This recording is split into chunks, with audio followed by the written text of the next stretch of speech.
uma técnica, assistência social, veio para trabalhar em Pimenteiras em 2011 e ela percebeu que em Pimenteiras é um município que tem muitas famílias negras, né?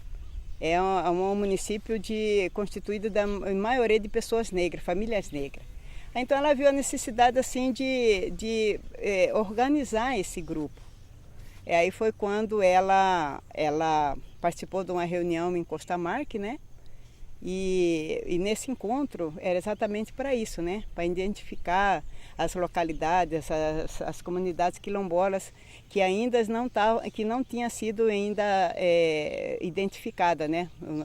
no país. Antigamente nós não entendíamos, não reconhecíamos a comunidade com esse nome.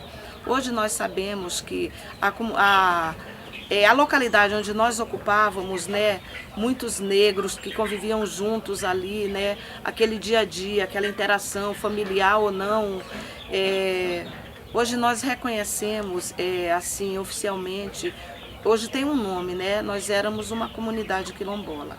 Os quilombos são os refúgios, né, daqueles que resistiam ao trabalho escravo e havia muitos confrontos com os senhores, né, e havia muitas mortes e derramamento de sangue. E a nossa luta hoje eu vejo assim, é mais social, né?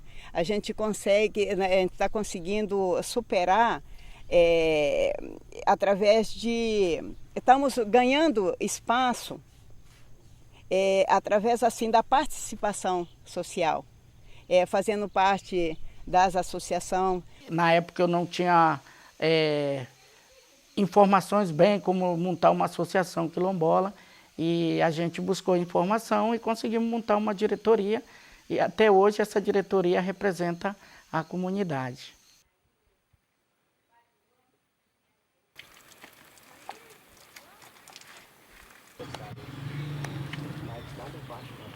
Nossa comunidade, ela tem uma história muito longa, essa nossa comunidade. Até porque aqui sempre ela foi terra da união. Que nessa margem de Guaporé, onde a gente vive por aqui, é o único chão, o único lugar que o chão nunca bebeu o sangue do filho, tirado pelo irmão, foi ali naquele lugarzinho. E todo canto já aconteceu uma coisa e outra, mas ali nunca. Todos ali foram bem unidos. Nos outros tempos a gente vivia aqui, né? Chegava, onde a gente queria fazer um tapiri, como nós falava, fazia e vivia, né? Fazia a sua rocinha e tudo e vivia ali. O meu pai plantava a roça, umas 2 roças que eu ouvi falar muito, e dali ele tirava. Fazia todo o processo, né, que tem para se fazer a farinha. Eu creio que era um trabalho, assim, horrível, porque era um trabalho braçal. Meu pai saía da casa, ia para a roça, que era um pouco distante da casinha onde a gente morava, e plantava, eu acho que eu me recordo, minha mãe conta que era uma roça de uns 7.000 pés de macaxeira, ou até mais, eu não me lembro. E ele plantava, colhia e dessa macaxeira ele fazia farinha. Nós comíamos muita carne da caça, né? Porque agora já é proibida a gente, né? Mas naquela época era livre, não havia proibição, né? Então era a lei da sobrevivência. Eu alimentava da carne da caça do mato, do peixe, das aves, né? E a gente utilizava muito o biscoito feito do polvilho, que é muito saboroso, muito gostoso, que é uma cultura dos negros, o biscoito de polvilho. Muitos tinham muita galinha, minha avó falava que ela tinha para mais de 100 cabeças de galinha, então assim não fazia falta, eles pegavam 2, 3 galinhas, davam para as criançadas, vão fazer lá para vocês lá comer. E aquilo era uma festa para a criançada, eles ficavam lá enquanto as mulheradas iam fazer suas coisas, né, em conjunto, ou fazer uma farinha, ou fazer aquele monte de pé de moleque, ou fazer bolo de milho, ou bolo de macaxeira, né, ou então pão de arroz, né? Que na época se comia muito. A minha mãe, ela gostava muito, né? no caso da cultura, em termos da comida, né? Ela gostava muito de fazer o bolo de arroz, né? No tempo do milho verde, a pamonha.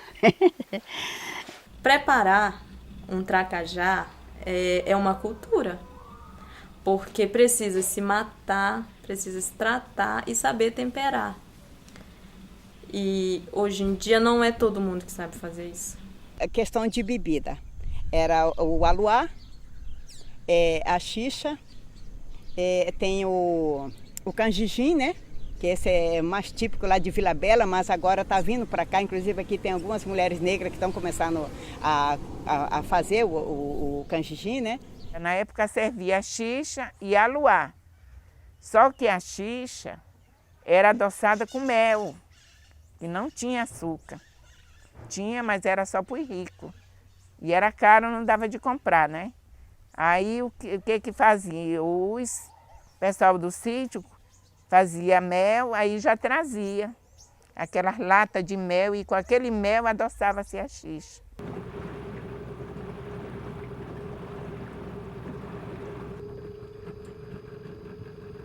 Eu acho que ser quilombola, carregar essa tradição com a gente, não é só carregar uma carteirinha, dizer, eu quero os meus direitos, não. Eu acho que você tem que viver a cultura.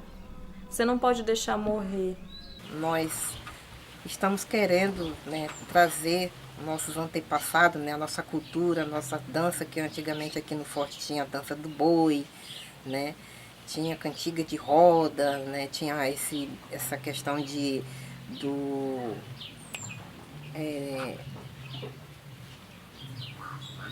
Judas, né? Que fazia o boneco, amarrava, botava escondido, né? Para a pessoa descobrir onde estava, né? Então tinha várias brincadeiras naquelas culturas antigas que hoje a gente está tentando, né, trazer de volta, que se perdeu, né, ao longo dessa história aí.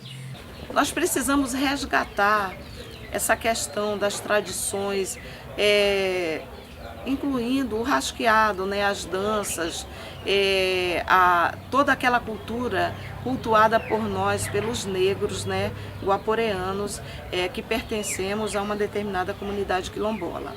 Como que faz parte da nossa cultura negra é que ainda aqui na nossa comunidade Pimenteiras, a gente ainda recém que estamos colocando em prática, estamos aderindo, que é o turbante. A comunidade de Vila Bela, eles usam muito, vocês podem observar, que elas usam muito turbante para ornamentar, ajeitar o cabelo, todas elas. E aqueles vestidos estampados, né? De diversas formas. E a nossa comunidade em Pimenteiras, agora que a gente tá entrando nesse trilho, entendeu? Por isso que eu falei para você no início, que o intuito da organização era resgatar essa cultura, que estava se perdendo. Se a gente tivesse os nossos mestres dentro da nossa comunidade, né? Talvez essas histórias não fossem morrer, né? Eu espero que elas não morram, porque eu já estou com meus 42 anos, né? E daqui a pouco, talvez a nossa comunidade nem saiba dessas histórias que aconteceram.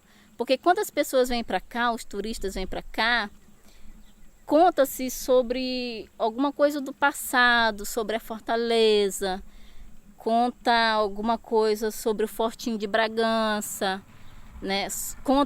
Conta-se sobre a fornalha, mas não é contado, eu acho que nem mesmo para as pessoas da nossa comunidade, as nossas histórias. E segundo conto, né, que não só dos meus pais, mas outros negros, né, da mesma época, que também descendentes de escravo, eles contam que alguns se instalaram lá em Vila Bela e que vivem até hoje, né? E os demais foram se espalhando aqui ao longo do Rio Guaporé até Pedras Negras, aqui Rolim de Moura, Pedras Negras, Costa Marque, Guajará-Mirim, Santo Antônio de Guaporé, essas outras localidades. Meus antepassados vieram de Vila Bela, aqui para o Guaporé. E aqui eles formaram família, né? Aí já veio meu pai, minha mãe. Eu acredito que eu sou verdadeiro, sou quilombola mesmo pela parte da minha avó, da Maria dos Anjos, que é a única por aqui que tinha mesmo que de verdade de quilombo era ela. Que eu mesmo não sei nem se é repassado de que origem era a minha avó, essa Maria dos Anjos. Não sei se ela era africana, ou barbadiana, ou nigeriana, né? Que ela vivia bolando nesse pedaço de chão por aqui.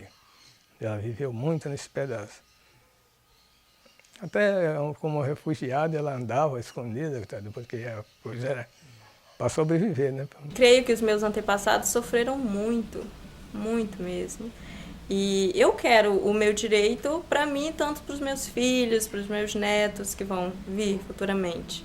Uma das primeiras riquezas do Brasil, a gente sabe, e acho que muitas pessoas que conhecem melhor sabem que veio da mão escrava, né? Que foi o açúcar e o ouro, né? Mas hoje ainda o negro tem muita dificuldade. Eu quero que todos saibam que eu sou descendente de escravos, sou descendente do Quilombo Santo Antônio do Guaporé. E hoje ainda a gente vê que é muito difícil quando se fala no direito do negro.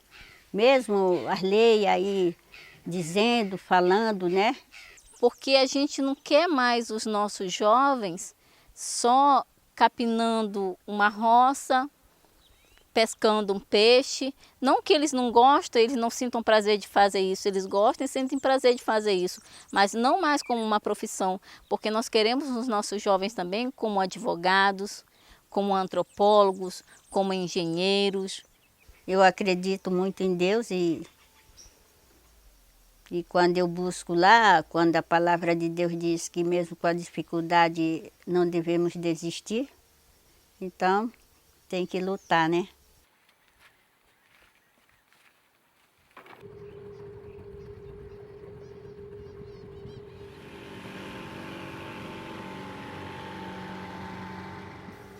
A água para mim é muito importante, né?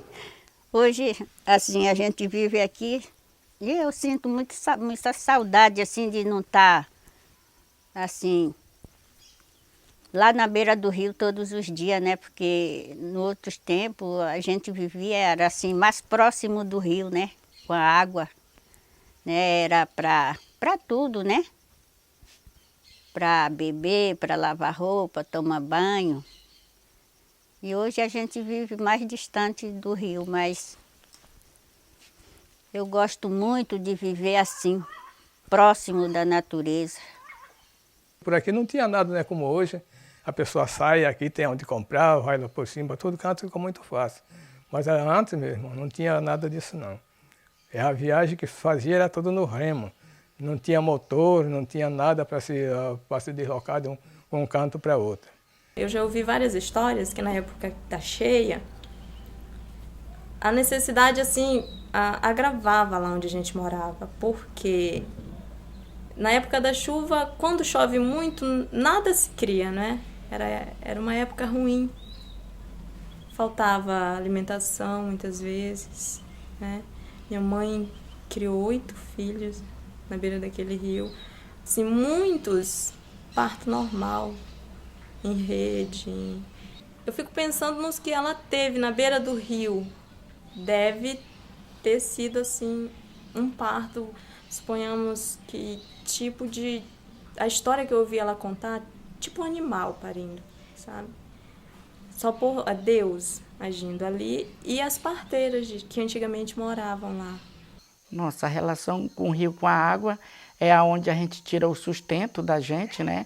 Que é o peixe. Aqueles igarapé de varejão descendo aquelas canoas de rio abaixo, aquelas merecicas de motor de calhapo. Passar 2, 3 dias descendo de calhapo dentro dos igarapé, até chegar num lugar chamado Limoeiro, que é dentro do Rio São Miguel. Daí a gente já passava todinho para dentro das embarcações, dos barcos. Aí já era tranquilidade, a gente já descia de barco até chegar ao porto de Guajará-Mirim.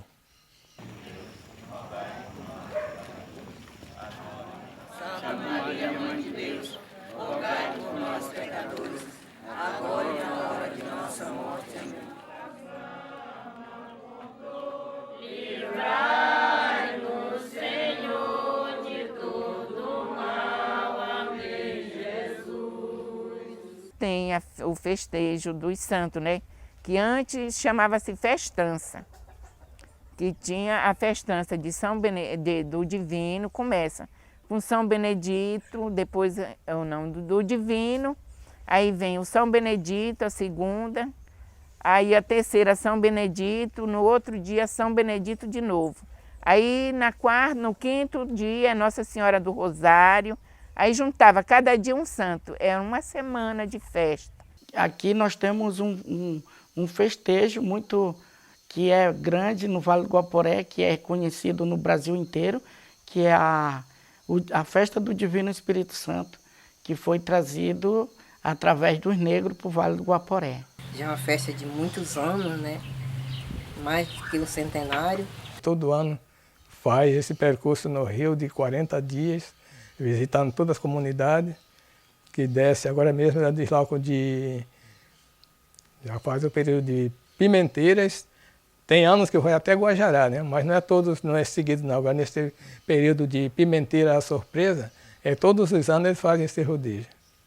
E lá no quintão ele faz a procissão com o santo, vai buscar na casa da rainha o santo, aí vai.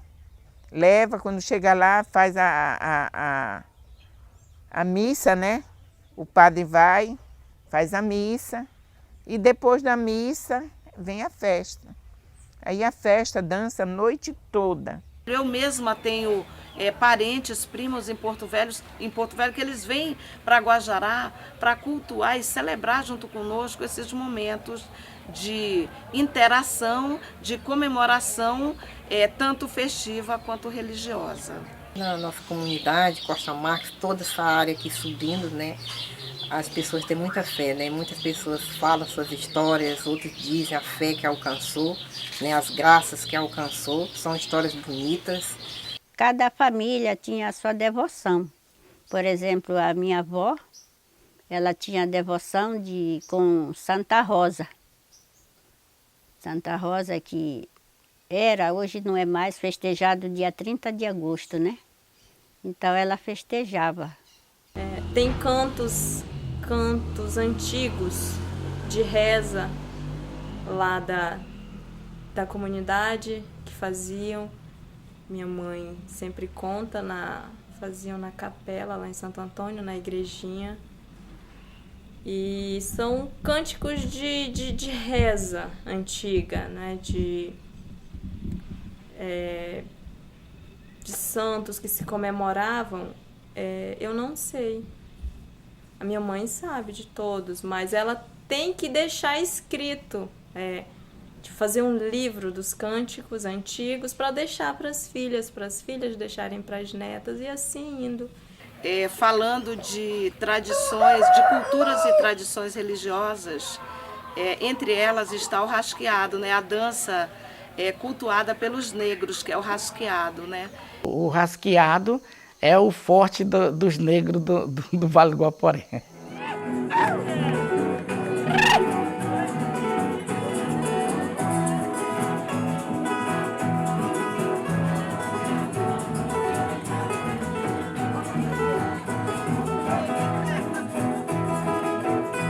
O rasqueado representa para os negros alegria, muita alegria. Você vê que é uma música que é alegre e ligeira, né? Todo mundo dança com aquela harmonia, com aquela alegria, uma dança aconchegante, né? Que a gente não pensa, a gente voa, flutua naquela dança. Ela é dançada, né? Ela é dançada entre casal, né? É uma dança muito bonita. Ela vem caminhando a longas datas com sua origem de Vila Bela da Santíssima Trindade, descendo por todo o Vale do Guaporé, né, do Rio Guaporé. Aqui na nossa região mesmo a gente dança muito, questão de forró, rasqueado, vaneirão, né, cúmbia. A cúmbia também, né, devido à questão da Brasil e Bolívia, né, então há essa intercalação assim, de tipo de dança, né, que a comunidade participa. A questão da dança, vocês sabem que ela, nas comunidades do Vale do Guaporé, ela já foi um pouco esquecida, né? O que é questão da dança, assim, os nossos antepassados que desceram para esse vale, né? Tem a dança do Congo, né? Que é uma festividade muito grande de Vila Bela, muito bonita, né? E algumas comunidades aqui do Vale do Guaporé não cultiva, né? Não cultura essa dança, mas sabe que existe, né? Existe assim, outros tipos de dança, que nem o rasqueado, outra cultura, que nem o rasqueado, né? Que é muito bonito. E esse rasqueado foi até Guajará-Mirim. Eu não tenho formação em dança, mas eu creio que a minha origem me ajudou muito. De onde que vem esse jeito que eu tenho de dançar, o ritmo que aparecer para mim? Eu creio que eu carrego isso dos meus ancestrais. Porque tocou no fundo de uma lata, eu gosto de estar dançando. Posso fazer qualquer ritmo. O meu pai também tem um jeito para dança, ele adora dançar um rasqueado. Todos nós que moramos assim em beira de rio, eu não sei de onde que surgiu essa cultura de dançar o rasqueado, que é um ritmo assim, é um forró mais lento, mais pesado assim, não é qualquer um que consegue dançar não, quer dizer, tocou o rasqueado, ele se enrola lá, joga para um lado para o outro, mas dançar o rasqueado mesmo tem que ser beiradeiro, senão não vai. Quando meus netinhos estavam aqui, eu pegava e dançava com eles, né? Também para ensinar, para não perder a tradição. Que isso aí é uma tradição nossa. Tradição nossa. Então não pode morrer, é raiz, não é? É raiz. A minha avó assim, ainda tem uma certa mágoa, né? Assim, um certo ressentimento com relação assim, às coisas que aconteceram, né? Com os primos dela, os parentes dela, né? A família dela que viveu aqui, né? Então assim, como eu falei para ela, falei, vó, a gente ainda está aqui, né? Nós, os jovens que ainda estamos aqui, nós estamos em busca não é de justiça. O que nós estamos em busca é de liberdade para nossa gente, né? Não só para nós, mas como para todos que vivem aqui na comunidade, né? E essa liberdade um dia vai chegar. Eu posso não estar viva para ver isso, mas eu tenho certeza que meus filhos e os meus netos, eles vão estar vivos para poder ver isso um dia. O meu maior sonho do direito da terra é pelo motivo, né, que, na verdade, meus pais, né, que trabalharam tanto e construiu a família, e meu pai mesmo, né, que Deus já levou, e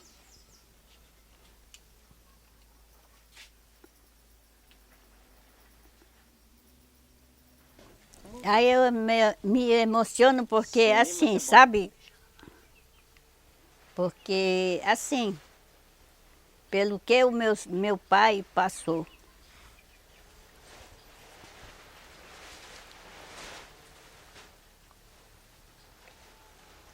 Viver uma situação muito sofrida. Não só eles, né, como os pais, mas como os filhos também. Porque assim, né, deles ter trabalhado tanto, sofreu, mas nunca tiveram nenhum direito, né? De dizer assim, de ter deixado um lugar assim para a família. Não teve essa oportunidade. Então isso é o meu sonho de hoje, que eu estou aqui lutando, de ter esse direito de deixar essa terra para meus filhos, meus netos, bisnetos, que hoje já sou vó de 14 netos e de 6 bisnetos. Então essa é a luta que eu estou continuando. Existe uma PEC aí que quer derrubar o nosso decreto de lei, que é a 4887. Isso nos preocupa muito, né? Porque isso vai tirar o nosso direito como comunidade tradicional de viver dentro da nossa terra, viver a nossa cultura, continuar vivendo a nossa tradição, ou pelo menos tentar resgatar aquilo que se perdeu.